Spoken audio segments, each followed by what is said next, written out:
Hey guys, I wanted to do kind of a review of Monday's show for that I did for Mini Wargaming. I was making pieces of desert terrain. This could be considered either kind of like wind cut sandstone, or it could be considered water damage. If you're into Egyptian stuff, which you can kind of tell I am. The recent information on the Sphinx is not only that it's much older than the structures around it, which most people know, but if you look at the bottom of the Sphinx itself, it has water erosion damage. And so pretty interesting stuff. But I wanted to give you guys a quick insight to how I do this technique here. There's a tool called a hot wire router from Foam Factory. Carlo is also has his version of this tool. I'm going to be contacting him. He wants some input on me, so obviously I want to make Carlos's product the best that it can possibly be, and it's just a contact thing, and I'm in my 60 hours over 7 days, so it's mostly my fault. But anyways, I want to show you how this stuff works so you can do structures like this, okay? First thing you're going to need is foam. So I just got a bunch of cutoffs. I don't know if you had seen the hills that I had made for Tabletop Minions over there. So another gentleman that's a friend of his got in touch with me. I'm making more of those. But as I was messing around with the hills, I got my calling back, shall we say, and I want to do some more playing around with these because it's such a fun technique and a fun tool. So I'm going to show you how to do some of this stuff. I'm going to just grab pieces that are you know, scrap pieces, and we're going to real quick make some stones. I was going to do some painting, but oh well. So I'm going to kick this bad boy on. Oh geez, maybe it was on. Okay, there to about there. And it'll heat up almost immediately. No, it wasn't, because you'll see the fumes. You want to do this in a well-ventilated area. Obviously, I'm not doing a very good job. As you can see, I was doing quite a bit of burning. There's quite a bit coming off here. But what I want to do is show you some quick techniques here. So I'm at least keeping it away from my face. First thing you want to do is you're going to want to work down your edges. Now you'll notice I've got a kind of a concave shape. I'm going to bend this in a little bit more. You don't want to touch the wire with your hand. It's very, very hot. But you typically want an outside curve, an inside curve, and kind of like a spoon shape. So the spoon shape can get you into areas, right? See how it can kind of fit into that? That's what I want. So this, funnily enough, kind of fits that shape there. So what I'm going to do is I'm just going to use it. I'm not going to fight it. I'm just going to use it. So make sure I'm on here. So I go right on in there, and I'm just going to shake it back and forth. Now, I'm not going to get all of it, and that's fine. But see that? I think I got a little bit too hot too. I'm going to turn this back a little bit. You can adjust the heat so it's more or less sensitive. Now you're going to see there's a little spot here that I didn't get. That's what this part, this little curvy bit is for. It's to get in there and get at that. So I'm going to just hop on in there. And there's another technique that I can show you as well. And that's called, I call it like dotting or dabbing. Probably dabbing is a better term. Let me work this little part away here a little bit more so I can get in there. But there's a little spot, see that little flat spot there? I want to hit that. So I'm going to use a dabbing motion to get in there. And so I go underneath so my wire doesn't interrupt the surface work I've already done. And I just do a couple of touches. And it may look a little bit overworked. See that other flat spot there? I'm going to work that as well. But once it dry brushes up, it'll be less pronounced, is what I'm looking for. Let's work this along here a little bit. It's almost like magic. It's very. Some people talk about how figure painting is therapeutic to them. I always found it stressful because I grew up looking at White Dwarf and Golden Demon painters, and we all can't be like Les and all these other incredibly talented individuals out there. But some parts of terrain making are very therapeutic for me. This would be an example of that, because it's kind of like, I don't know how to describe it. It's like you get to play God in 28mm with little metal figures, you know. So I guess you know, it gets our little fantasies of grandeur going. See, isn't that nice? See how beautiful that looks? We're just going to work that last little bit.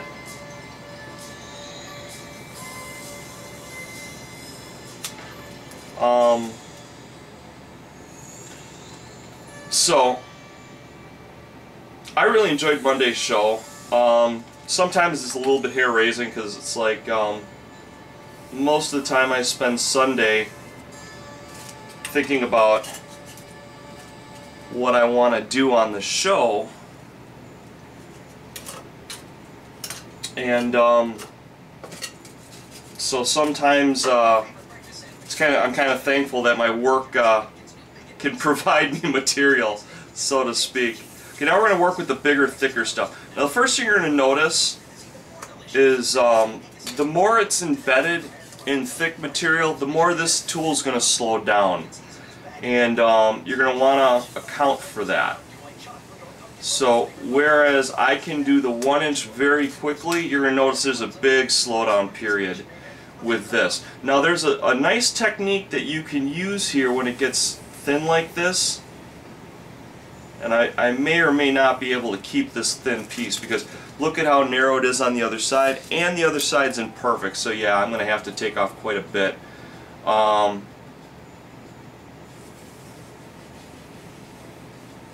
But I wanted to show you some staging work that you can do.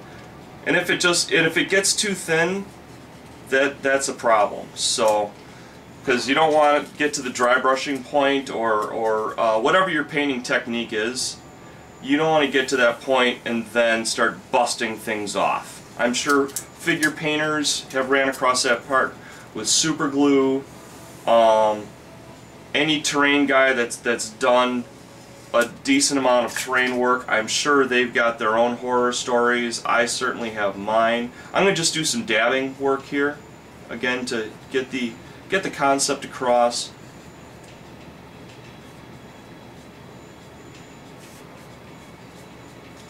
Not the prettiest, but once you dry brush, it'll look fine. Some people are excellent inkers.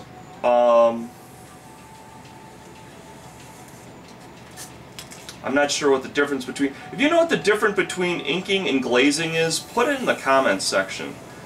Because I've heard both terms. They seem to work, okay, so I'm going to work that down a little bit. Alright, you see this step here? I'm going to work this step down a little bit. And I do that by working back and forth, and then I'm going to pull straight across. Now, if I was really smart, and I'll show you what to do, I have a metal piece up here I could hook this on. You want to have a safe place that you can put that, is the point I'm trying to make. Okay, I've got an inch high piece here. If I want things to be able to sit on things, I'm going to need a reference point. See how I got that there? So one way you can do that is lining up a piece of that stock and then scoring it. If it'll take the line, that's awesome. But if it doesn't, you can still mark it. So you see that line there? Might be hard to see. What I'm going to do is I'm going to kind of cheat. I'm going to go over on my saw and I'm going to cut that flat. I want it flat because the top is flat.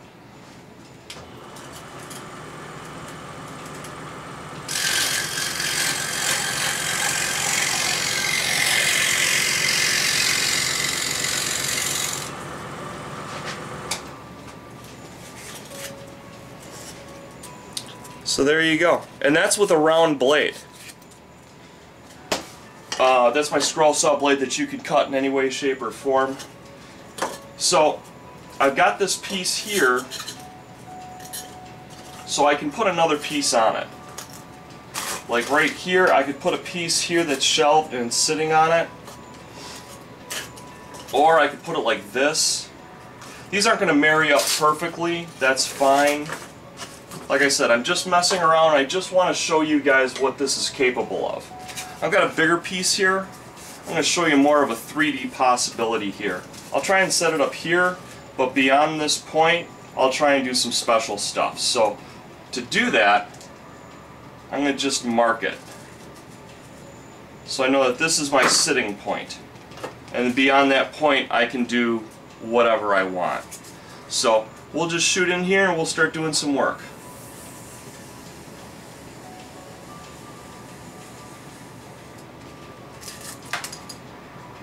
Okay. Remember, you want an inside line and an outside line, and you want a good average point to get into the places where you need to get into work when you're working with this tool. It'll take whatever shape you give it, but from my years of experience, that's the optimal shape. You might need to have a narrower, the part that's the most difficult typically is how narrow or how wide that point is, because that, like I said, will determine how you're going to get in to those places. And if it's too tight, then you're going to have to either cut deeper into your material so that you can get to that point, or you're going to have to bend this. And these wires do break over time. I broke one the other day, as a matter of fact, because you know, they're heated up, you're bending it, and between those two processes, wire has fatigue and it will eventually break down and break. Okay, so I've got this line here, and I want to do some fancy stuff on this edge. Something like this piece here. You see how I worked that piece? I want something like that. So I'm going to leave my entry point there. There's a couple of ways you can do this. You can come down just like halfway and then work your way out like that. And the neat thing is these become usable pieces themselves. They become little mini dunes. So look at all the different possibilities for what you're working with. Now, I want to compound this and break it down even a little bit more, so I'm going to come in and I'm going to go all the way to the bottom. And that breaks up my surface area really nicely. Here I'm going to come in a little bit. Actually, I might even do like a cave opening. Let's do an opening, just because it's interesting. So I'm going to go in and work my way down, okay? And I'm going to come in at a fairly high point because I'm going to want a figure to be able to walk through that. So I'm going to go in and I'm going to work in deeper, deeper, deeper, deeper, deeper till it pops out the bottom. Boom. Now, again, I've got that neat little dune I can play with. And I've almost come through the far side. You see a little curve there, but I got that really big opening there. Okay, what you do now is I'm going to connect these, okay? So I'm going to go in and I'm going to just work straight down, and voila, I get a really neat opening on both sides. See how that works? Pretty cool, huh? Okay, now I've got that piece here. Now the main thing is I don't want to break it. So I'm going to go in at a fairly shallow angle. What I'm going to do is I'm going to kind of seesaw it back and forth and work it. Now I also want to have a little more of a curve to that. So I'm going to just take this, use my butter knife, I'm going to press it in just a little bit, just to give me a little more generous of a curve. Then I find the curve angle that's most useful to that angle, and I'm going to just go in and I'm going to just work my way down.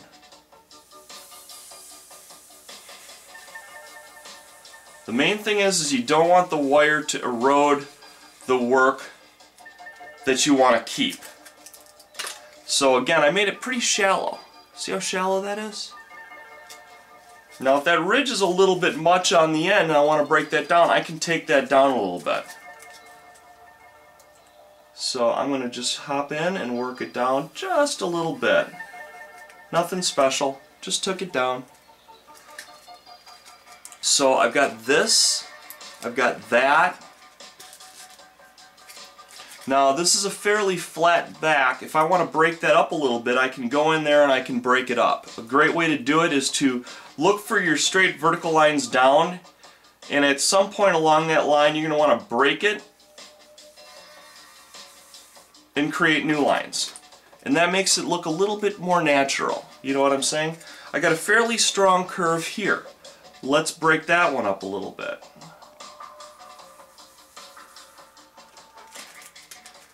See how it looks a little more natural now? So I'll hang this up. And like I said, I didn't line any of this up. I didn't go through the process I normally go through. But let's just take a look and see what we got.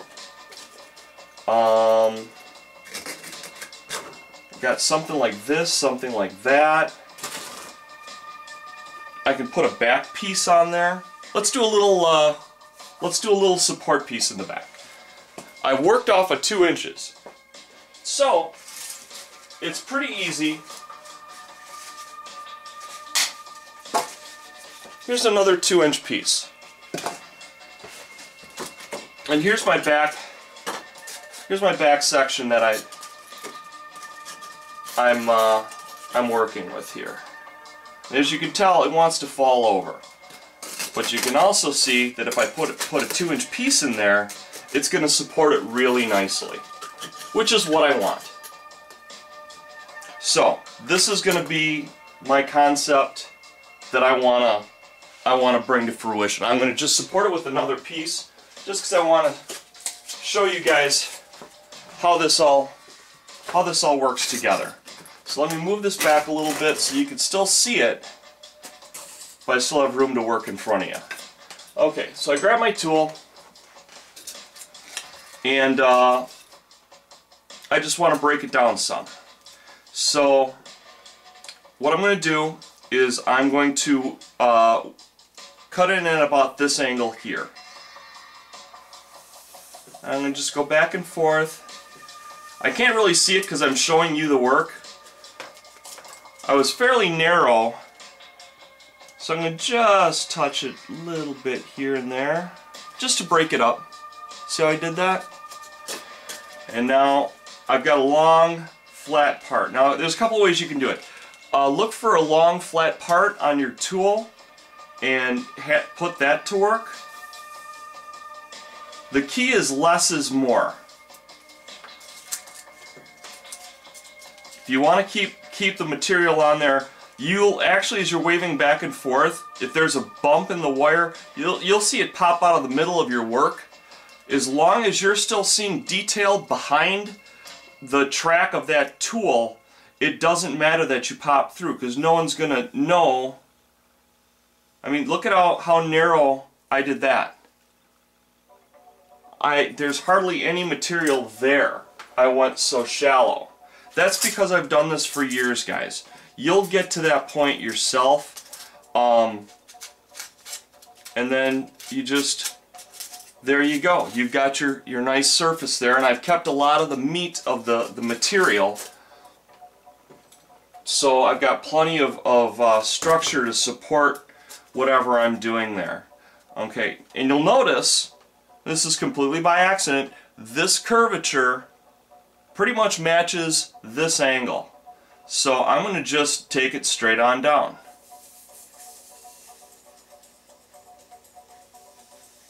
I might have to do a little bit of dot work, that's fine. This is what it looks like, and there's some open areas to it, and there's some not open areas to it. Doesn't matter, I can always go back. The other thing is it's going to have these little wisps of almost like angel hair. The main thing is you're going to want to whip your hands around kind of like you do when you're working with hot glue. Don't do that with this tool. You will flick your finger right onto that and you will burn it. Mark my words, I've done it myself. So learn from me and don't make the same mistakes I've made. Alright, I'm going to go in, I'm just going to do my line work, complete it up. And then here, even though it's a fairly significant area, it's not a lot of work to just go in and just break it up. The key is less is more. You don't want to go in too deep, guys. It creates a lot of undercuts and it creates painting problems, and I hate painting problems. Sorry if I'm not getting this all on film as well as I'd like. Alright, I get my outside curve. I'm going to work the last little bit. And I just go back and forth. One of the hardest things to get right is a consistent pattern. Because when you're running thick, your pattern has to slow down because it's moving slower. And when you're running really thin, it's got to be you want to move it faster, but you've got to force yourself to slow it down. Okay. So here I'm going to break this down a little bit. I'm going to just break up the structure just like I was telling you how I do. And like here, I'm going to just bring it in a little bit.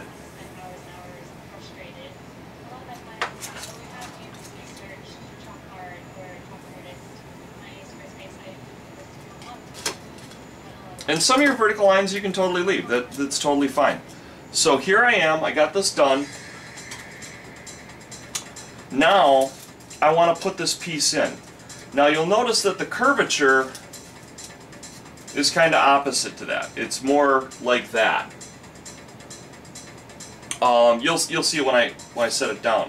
So I just pull this piece out, lift it up a little bit, and I put it down, and now I've got that structure that I'm looking for.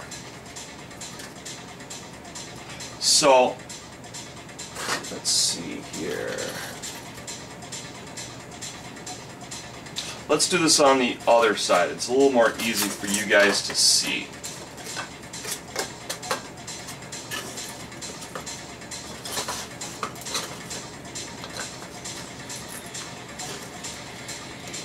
I want an opening big enough for figures to come through and still sit down.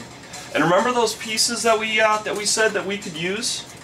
There they go, right there. You can, they might be a little bit big. That's fine. We'll just break them down a little bit. So we just take it, Just knock that off there. Knock that off there. And we got a nice little outside ridge there. And we got a much more generous one here. So we're going to break this one down a little bit more. I'm going to kind of cut in and come back across it. What that's going to do is that's going to thin the piece out quite a bit, which is what I want to do if I want to sit it down. And I want figures to be able to pass by, so I want to make it a little bit more narrow. Now that might be still too thick, and that's fine. We can do things with that. I'm going to just take this and keep working it, and you just whittle away at it, guys. It's not a difficult thing. And now I've got an area that it's sitting down real nice. I got some beautiful figures from England. Maybe I need to trim it a little bit more. But anyways, I wanted you guys to kind of see how this can work for you. Let me set this up here, turn this off, and kind of give you a set look. And take it off of telephoto. So this is a piece I've made over about the last 26 minutes. And I probably could have done this way faster if I wasn't explaining everything. So let me slide this out a little bit. You can even make ledges, walkways. See how he fits under there real nicely? She can come up and stand on that ledge there. But this is how you do this, guys. Now it might not be tall enough for her to get through. You might have to use a stooping rule. Maybe treat it as difficult terrain. She gets half her movement going through and you can't end up at the bottom of it. You got to either get through or you have to stop. But as you can see, it's a neat tool. It does a lot of cool things. And it's, like I said, for me it's kind of therapeutic. It's really fun and enjoyable to play with. And I've got this ledge here. I can put another flat piece down and I can start working off in 1-inch thick pieces. And you can just interconnect these. You can make a really neat interlocking system. So I hope you guys learned something from this.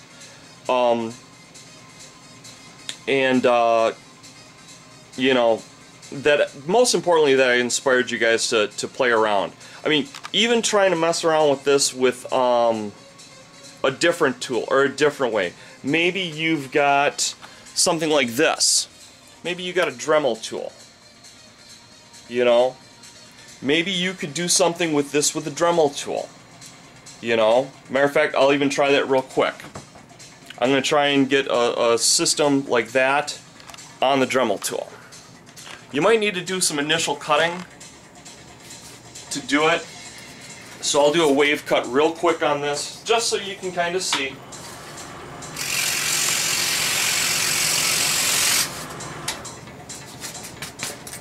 So there's my wave, right? So now what I'm going to do, I've just got a stone tip on it, nothing special. Oh, it's not plugged in. Alright, what gets to get unplugged? The heat tool. Okay. Never enough outlets. Okay, so here's my stone tip. I'm going to use like a pencil. They've actually got a line that goes to like a pencil grip. But let's just play around with this and see what we can get.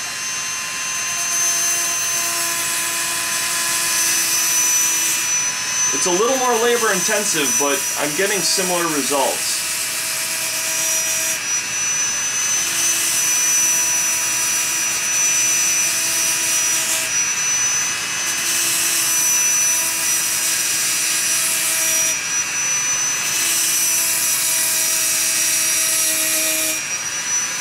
So, what you're going to run across, though, it's going to be a little bit more fuzzy.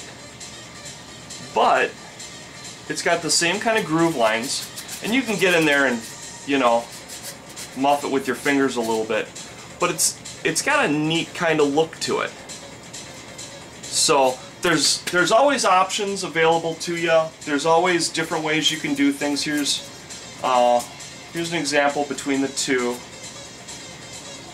You know, it's not identical, but it's not bad.